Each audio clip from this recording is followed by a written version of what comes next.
ഇന്നത്തെ വീഡിയോയിൽ തട്ടുകടയിൽ കിട്ടുന്ന നല്ല കുറുകിയ തക്കാളി ചട്നി എങ്ങനെ തയ്യാറാക്കാമെന്നാണ് കാണിച്ചു തരാൻ പോകുന്നത്.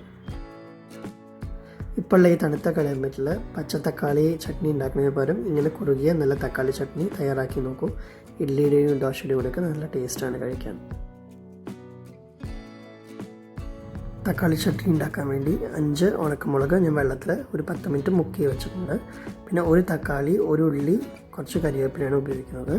അപ്പോൾ നമുക്കിവിടെ ആദ്യം ഒരു മിക്സി ജാർ എടുത്തിട്ട് ഒരു തക്കാളി, കുറച്ച് വെളുത്തുള്ളി, കുറച്ച് ഉള്ളി, പിന്നെ ഈ ഉണക്കമുളകും കൂടെ ചേർത്ത് ഒന്ന് അരച്ച് പേസ്റ്റാക്കി എടുക്കാം. ഒരു പാൻ ചൂടാക്കി നമുക്ക് കുറച്ച് വെളിച്ചെണ്ണ ഒഴിച്ച് അതിലേക്ക് കടുകും കരിവേപ്പിലയും ആഡ് ചെയ്ത് കൊടുക്കാം. ഇതിലേക്ക് നമ്മൾ അരച്ച് വെച്ച പേസ്റ്റ് ആഡ് ചെയ്ത് കൊടുത്ത് ഒന്ന് വഴറ്റിയെടുക്കണം. ആ തക്കാളിയുടെ പച്ചമണം പോണ വരെ ഒന്ന് വഴറ്റിയെടുക്കാം.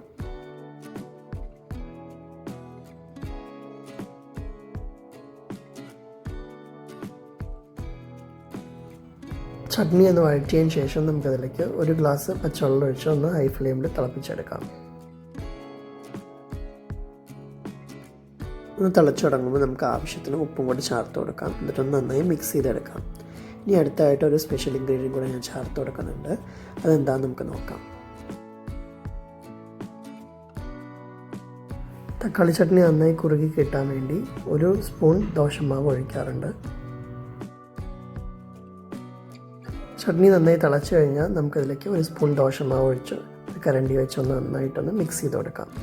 ഇത് മിക്സ് ചെയ്ത് ഏകദേശം ഒരു 2 മിനിറ്റ് ഹൈ ഫ്ലെയിമിലൊന്ന് തിളപ്പിച്ചെടുത്താൽ നല്ല കുറുകിയ തക്കാളി ചട്നി കിട്ടും.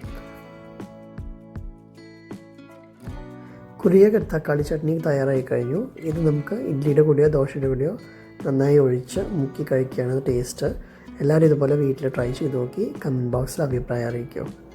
ഇതൊരു വീഡിയോ ആയിട്ട് അടുത്ത എപ്പിസോഡിൽ കാണാം.